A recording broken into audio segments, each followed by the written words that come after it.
Shedaralun, penyerang Real Madrid Karim Benzema meraih Ballon d'Or 2022. Trofi untuk Karim Benzema diberikan langsung oleh legenda Real Madrid dan pemenang Ballon d'Or 1998 Zinedine Zidane.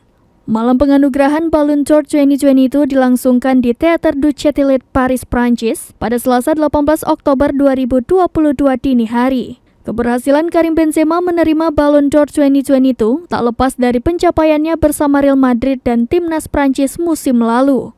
Karim Benzema mencetak 44 gol dari 46 pertandingan bersama Real Madrid di semua kompetisi. Ia juga menjadi top skor La Liga dari 27 gol dan Liga Champions 15 gol.